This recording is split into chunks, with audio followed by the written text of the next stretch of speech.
దేవి నవరాత్రులు 4వ రోజు పూజ కుష్మాండాదేవికు అంకితమవుతుంది. ఈ రోజు అమ్మవారి కుష్మాండా రూపాన్ని పూజిస్తారు. ఆమె సూర్యమండలంలో నివసిస్తూ అష్టభుజులతో కిరీటం ధరించి భక్తులను కరుణతో ఆశీర్వదిస్తుంది.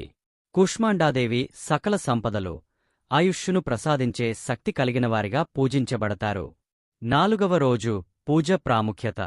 కుష్మాండా దేవి భక్తులకు కాంతి, ఆనందం, ఆరోగ్యం, సంపదను ప్రసాదిస్తుందని నమ్ముతారు. అమ్మవారి పూజ ద్వారా భక్తులు వారి చుట్టూ నిగుజ శక్తులను తొలగించుకుంటారు. ఆమెను పూజించడం వలన భయాలు తొలగపోతాయి, మనసు ప్రశాంతంగా ఉంటుంది. ఈ రోజు నిర్వహించే పూజ ద్వారా జీవితం సౌభాగ్యవంతం అవుతుంది మరియు మంచి ఆరోగ్యం లభిస్తుంది.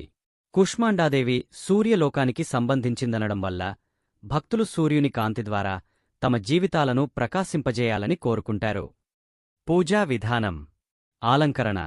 అమ్మవారిని పసుపు, కుంకుమతో అలంకరించి ఆమె శక్తి మరియు కాంతిని చాటేలా శోభాయమానంగా పూలతో అలంకరిస్తారు.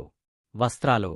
కుష్మాండాదేవి పూజకు పసుపు రంగు లేదా కాంతివంతమైన నారింజ రంగు వస్త్రాలను అమ్మవారికి సమర్పిస్తారు.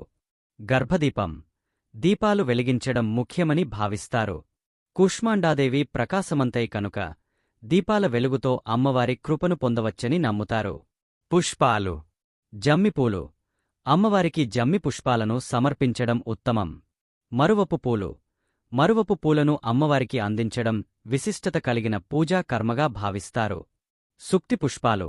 ఈ పూలతో అమ్మవారి పూజను జరిపి కాంతి, సంపదను కోరుకోవచ్చు. మంత్రం.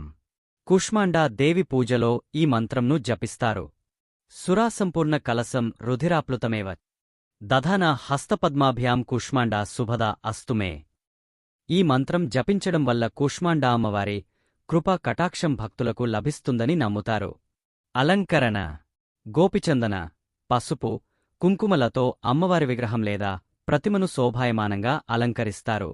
పసుపురంగు వస్త్రాలతో అమ్మవారికి పూజ చేసి ఆమె కాంతి మరియు సౌభాగ్యాన్ని కోరుకుంటారు. 4వ రోజు పూజ పూర్తయిన తర్వాత నైవేద్యంగా పాయసం, నెయ్యి, అన్నం లేదా సాంబారాన్ని అమ్మవారికి సమర్పిస్తారు.